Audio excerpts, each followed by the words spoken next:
हम लोग दिसंबर 2024 के दूसरे सप्ताह यानी 8 से 14 दिसंबर के बीच बिहार से संबंधित वैसी घटनाओं और वैसे टॉपिक्स को जानेंगे और समझेंगे जो न केवल बीपीएससी की दृष्टिकोण से महत्वपूर्ण है, बल्कि यूपीएससी के दृष्टिकोण से भी महत्वपूर्ण हो सकते हैं।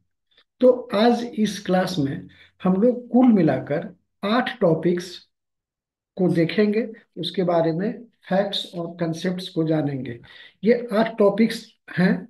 एक तो है बिहार बिजनेस कनेक्ट है, ये आप देख रहे हैं, इसके बारे में। दूसरा टॉपिक है कि जो यूनिक कंपाउंड मखाना में जो खोजा गया है बिहार के कृषि वैज्ञानिकों द्वारा। तो एक तो हो गया कि यूनिक कंपाउंड इन मखाना, ठीक है, इसके बारे में हम लोग जानेंगे।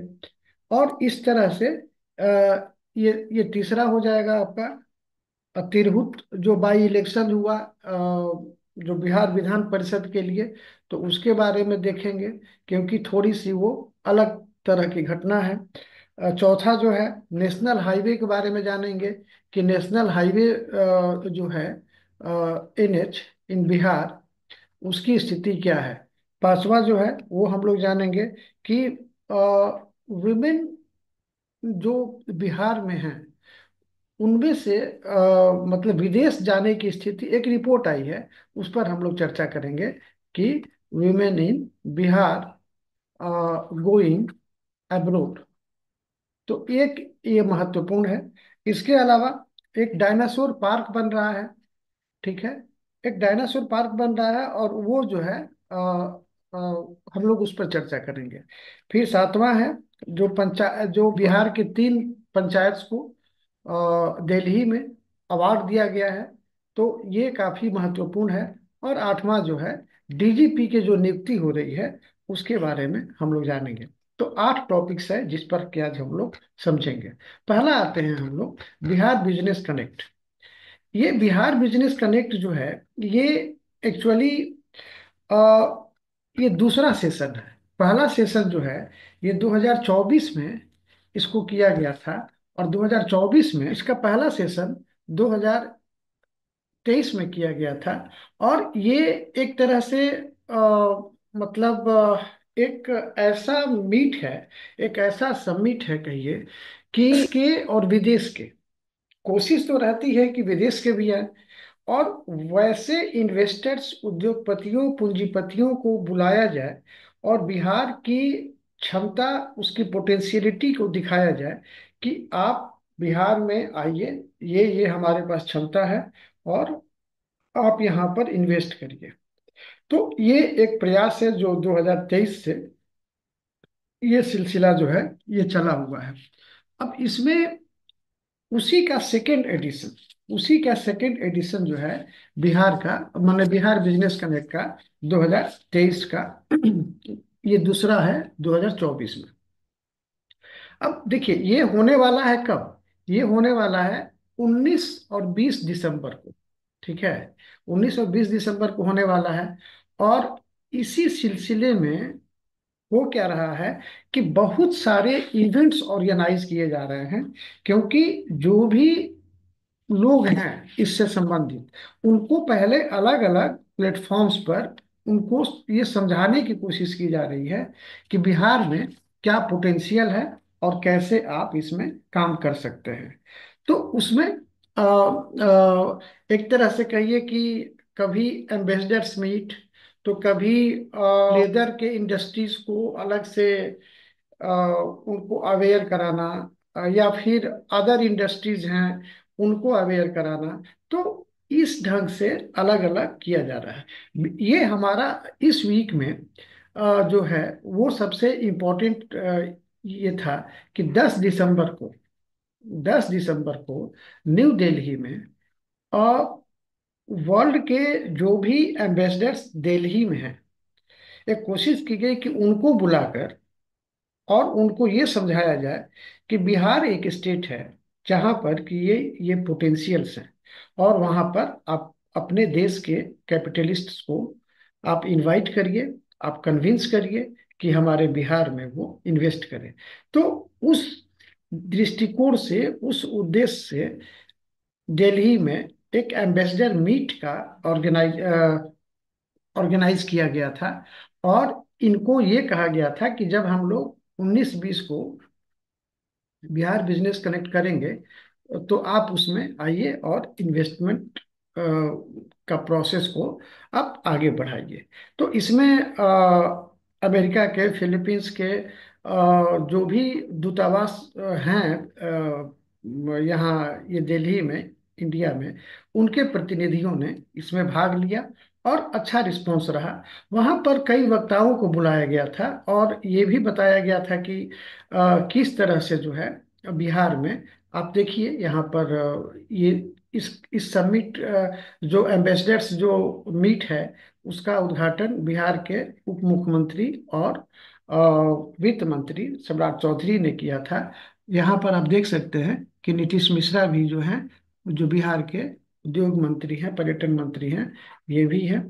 तो इस तरह से अब इसमें हम लोग ये देखते हैं कि लोगों ने क्या कहा। तो एक तो कहा गया कि बिहार में आप आइए और यहाँ की जो गवर्नमेंट पॉलिसी है, पॉपुलेशन है और जो पानी है, ये बिहार को एक अलग दर्जा देते हैं। और इससे बिहार एक इन्वेस्टमेंट के लिए एक अलग तरह का ऑरा रिप्रेजेंट करता है। तो एक तो ये बात हुई। दूसरा हुआ कि बिहार में इन्वेस्टमेंट के लिए जमीन चाहिए, तो वो हमारे पास है। इंफ्रास्ट्रक्चर कनेक्टिविटी चाहिए, अब हमारे पास दिनों पर दिन बढ़ते जा रहे हैं।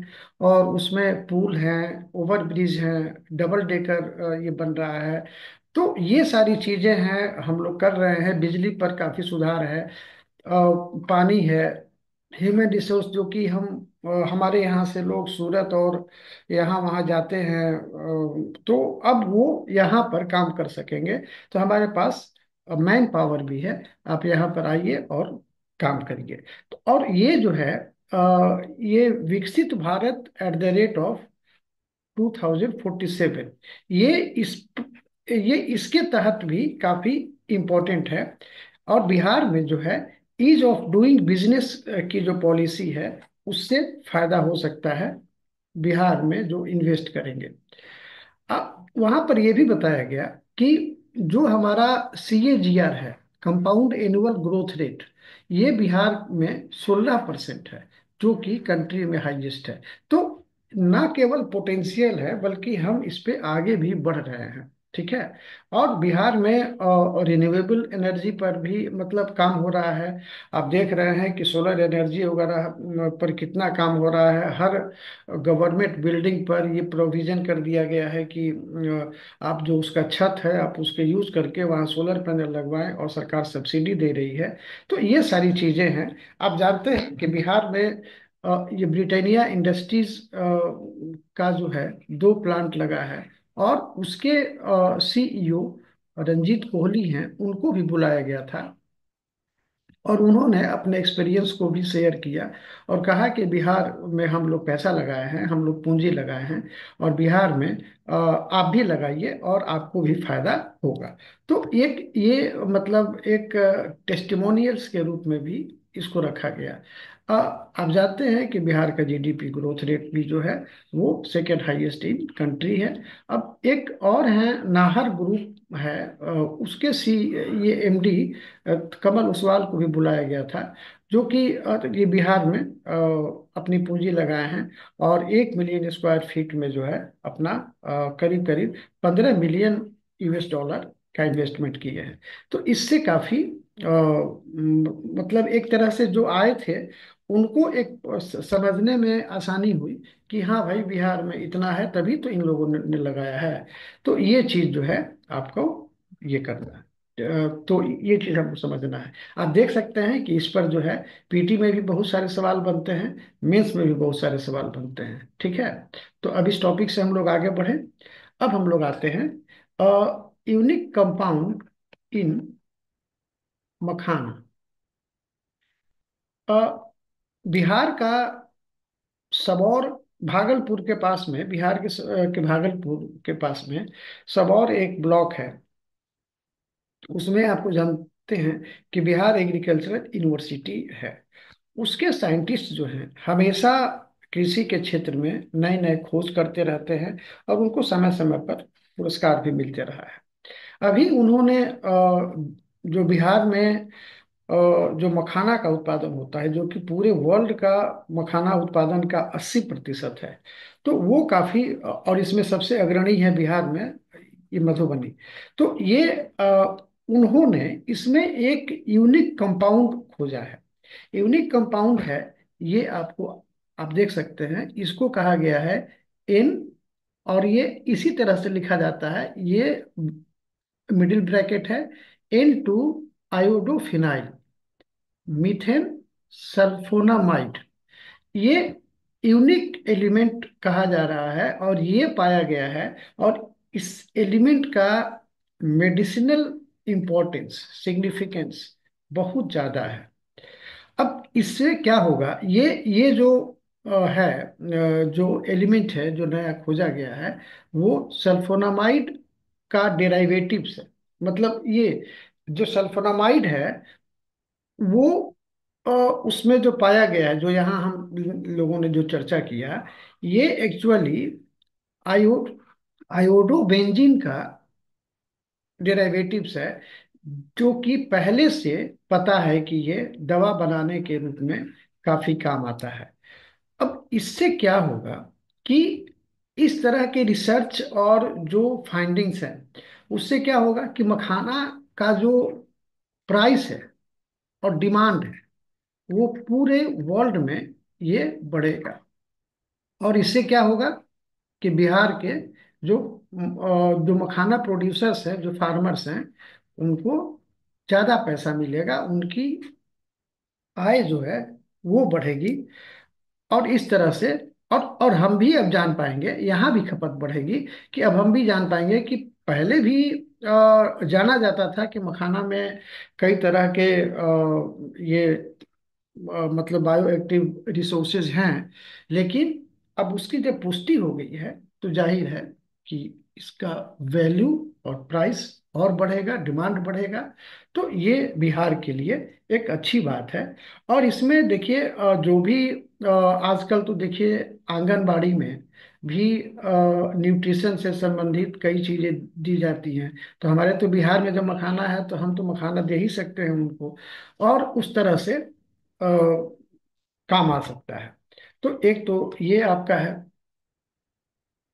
तीसरा जो ये है, उसमें है कि अभी आप जानते हैं कि जो ये विधान परिषद होता है, तो बिहार में दो सदन की व्यवस्था है, बिहार विधानसभा और बिहार विधान परिषद।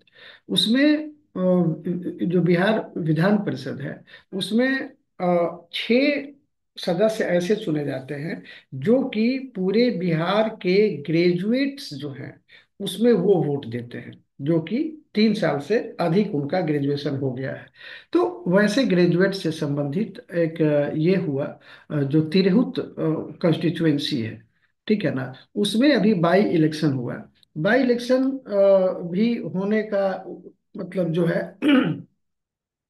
अ, ये इसमें महत्वपूर्ण बात क्या हुई, कि जेडीयू ने भी अपना जो कैंडिडेट है, ये अभिषेक झा को इसमें मतलब खड़ा किया था, आरजेडी ने भी खड़ा किया था।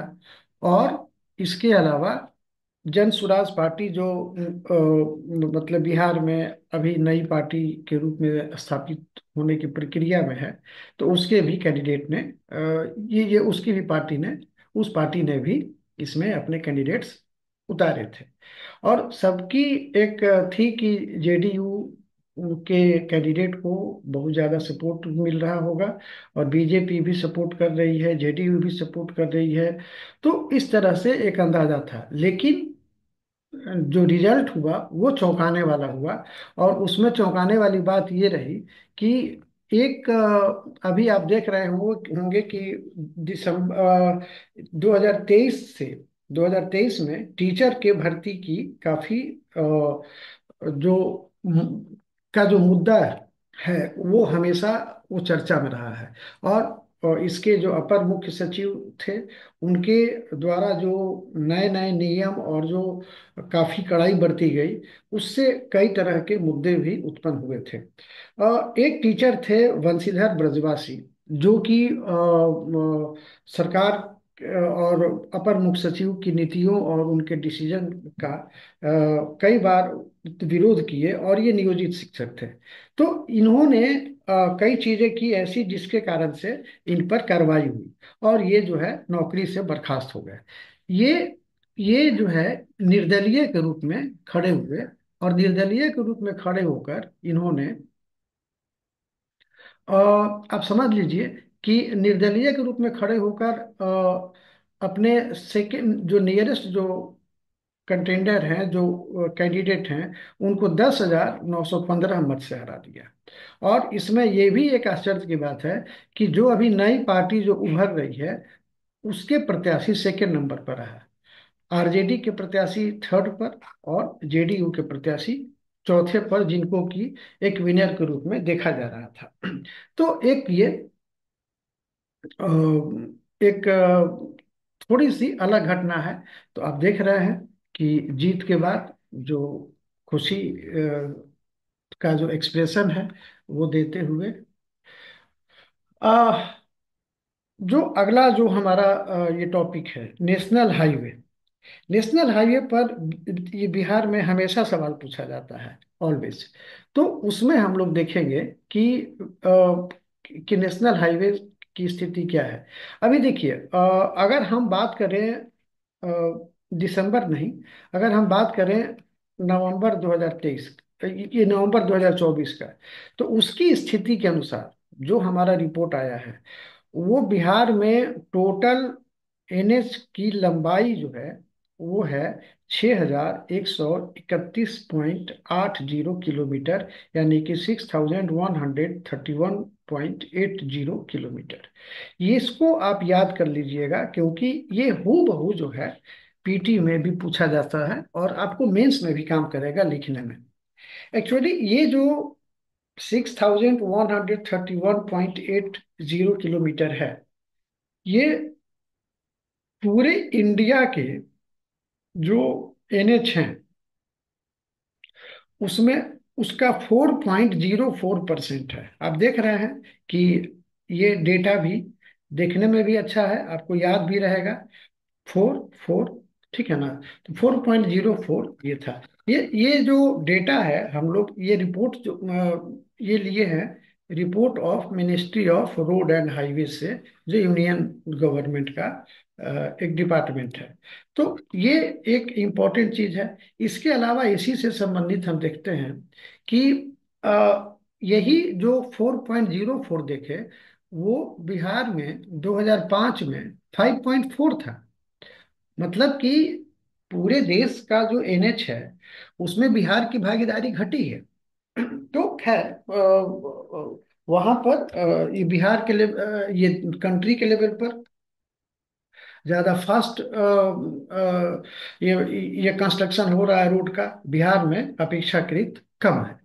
अब बिहार पूरे इंडिया में जो अ, हमारा जो बिहार का 601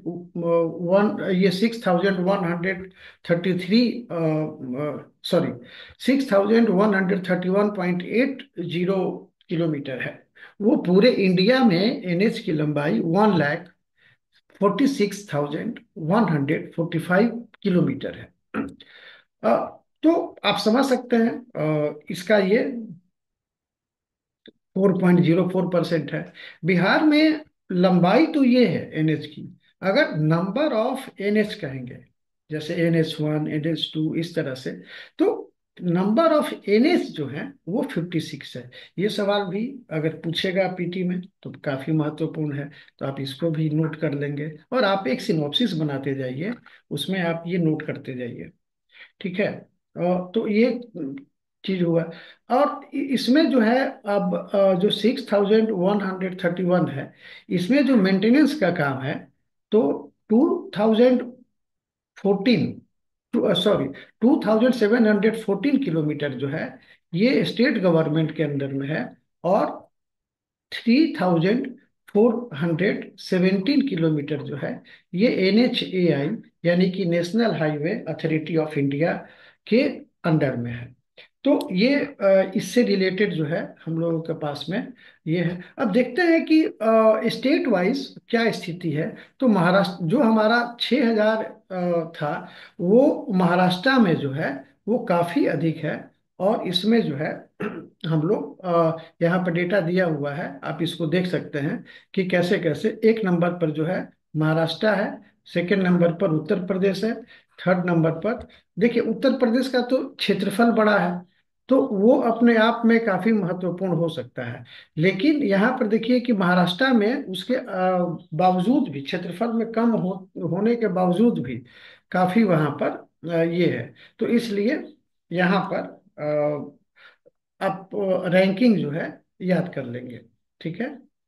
इसके अलावा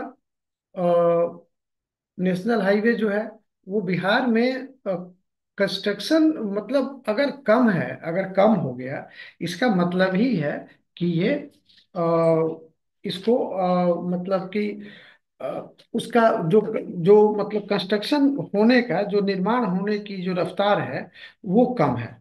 तो उस रफ्तार को जो है ये करना होगा और बढ़ाना होगा। और रफ्तार जो है वो कितनी कम है, आप इसको देखिए कि अ, पिछले 10 साल में जो है, पिछले 10 साल में जो NH मतलब है नेशनल लेवल पर 60% बढ़ा है, जबकि बिहार में 43% ही बढ़ा है। इसीलिए तो ये शेयर जो है वो घट गया।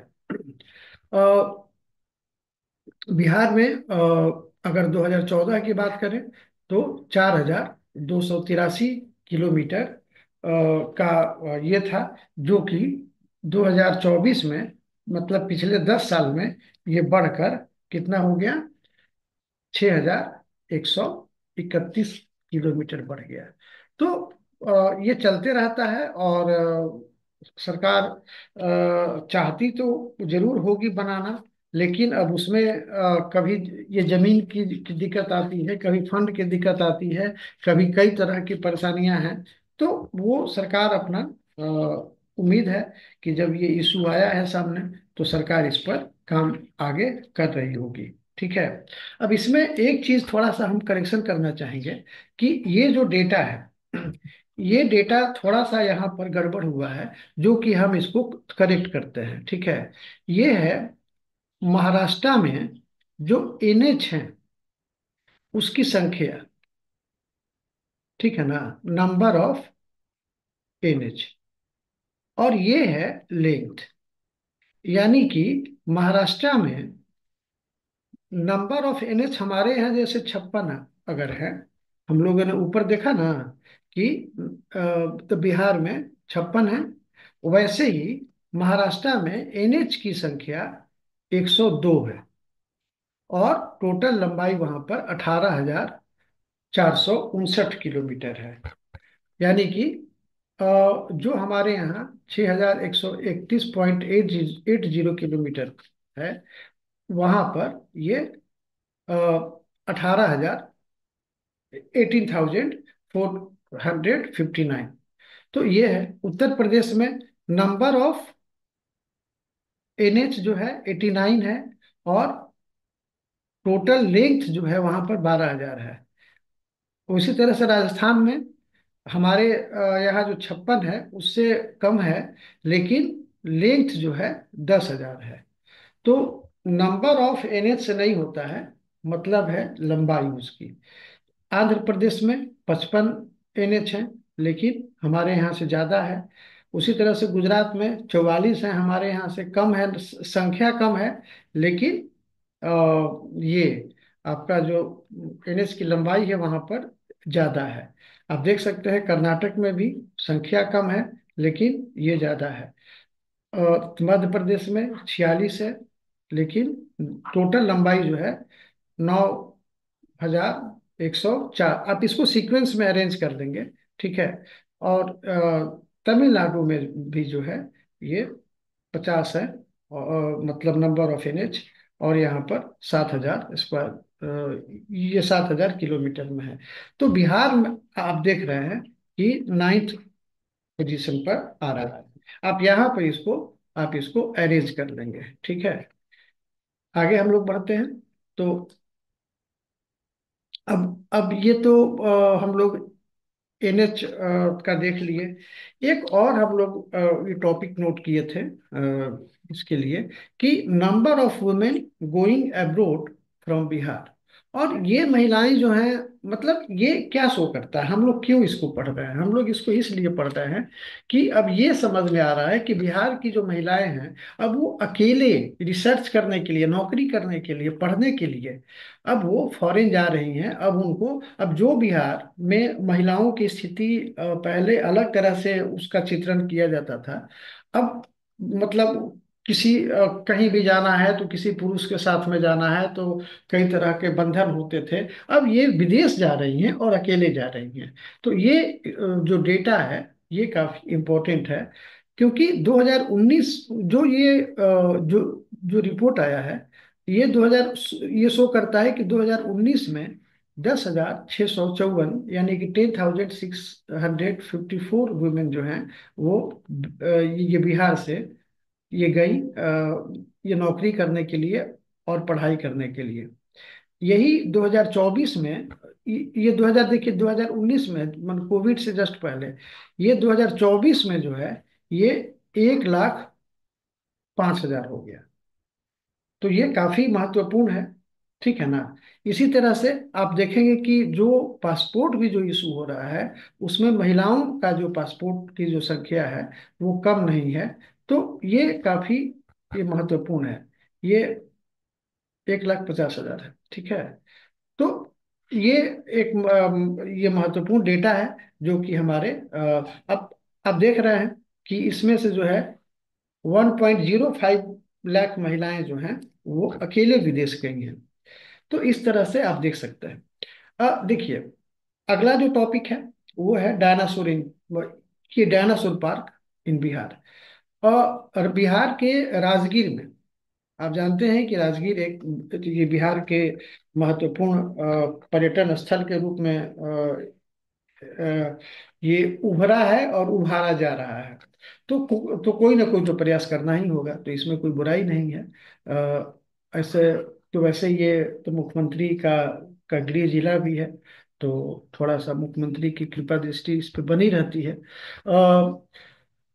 जो बिहार कैबिनेट ने एक अप्रूव किया है, ये 11 दिसंबर को, आप देख रहे हैं कि 11 दिसंबर को डायनासोर पार्क बनाने का। तो डायनासोर पार्क, डायनासोर तो आप जानते ही हैं कि ये मेसोजोइक एरा में ये रहता था, और काफी विशालकाय ये जानवर हुआ करता था। ये इसमें हम लोग, मतलब सरकार की ये इच्छा है कि डायनासोर के बारे में एक तो मनोरंजक वे में इंफॉर्मेशन भी दिया जाए, जिससे कि लोग जान सके इसके बारे में, कि कैसे धरती पर से कोई उतना विशालकाय ये प्राणी भी लुप्त हो सकता है। तो इसीलिए हम लोग को ये ध्यान देना होगा कि मानव की हैसियत उसके सामने काफी कम थी, शारीरिक किस्में। तो लुप्त, अगर अगर हम लोग पर्यावरण पर ध्यान नहीं देंगे तो ये लुप्त हो जाएगा। तो एक तो ये इसका था।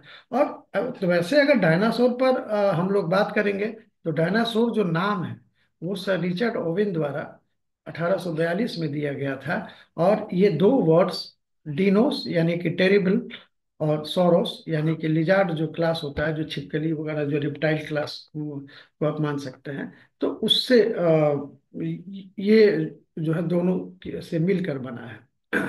इस पार्क का जो एरिया होगा, वो 4.5 हेक्टेयर्स होगा। और इससे ये, हालांकि भारत में पहला नहीं है, ये पहले ये गुजरात में भी बन चुका है, और उसके अलावा लखनऊ में बन चुका है, दिल्ली में बन चुका है, हल्द्वानी में बन चुका है। तो बहुत सारे मतलब जगह है जहाँ पर कि ये इंडिया में ये बन चुका है। तो इस तरह से ये डायनासोर का जो पार्क, मतलब डायनासोर पार्क जो बनाया जा रहा है, वो ये बिहार के लिए एक टूरिज्म के दृष्टिकोण से भी, खासकर जो मैंने बिहार के लोगों से संबंधित, उसके लिए एक महत्वपूर्ण हो जाता है। तो एक ये टॉपिक हुआ। आगे हम लोग बढ़ते हैं। हाँ, ये बिहार में जो है, बिहार के 3 पंचायत हैं जिनको कि दिल्ली में प्रेसिडेंट द्वारा अवार्ड मिला। तो ये काफी गर्व की बात होती है कि हमारे पंचायत के जो स्तर का जो ये है, उसको काफी महत्व दिया जा रहा है, और वो भी राष्ट्रीय स्तर पर इसको चिन्हित किया गया है। तो ये जो है, अब देखिए कि यहाँ पर ये प्रेसिडेंट द्वारा दिया गया है, ठीक है ना। और ये है मुजफ्फरपुर का, कटरा ब्लॉक का, जयपुर मध्य, यानी कि वो एक वर्गीकरण करने का एक तरीका है।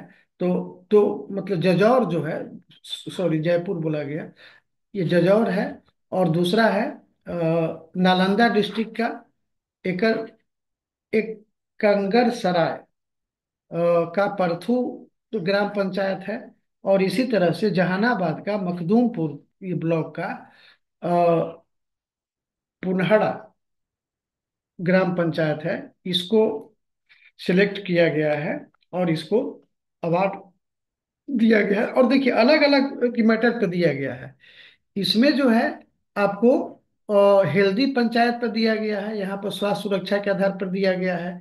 इसको दिया है आत्मनिर्भरता के आधार पर। और इसको दिया गया है गुड गवर्नेंस के आधार पर। तो आपको ये पीटी में भी और मेंस में दोनों में काम देगा।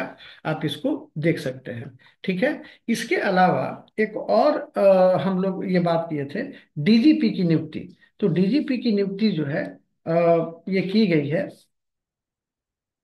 ये ये 13 तारीख को किया गया है। ये 13 दिसंबर को, ठीक है ना। और ये है 1991 के आईपीएस हैं। ये 19 एक मिनट, यहाँ पर वीडियो एडिटर थोड़ा सा रुकिएगा।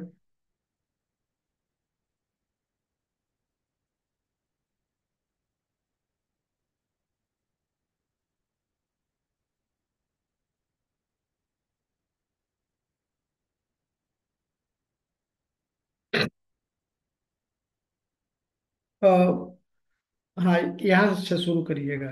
जो ये 1991 के आईपीएस अधिकारी हैं, विनय कुमार, इनको नियुक्त किया गया है। और ये अब न्यू डीजीपी होंगे, न्यू डीजीपी ऑफ बिहार।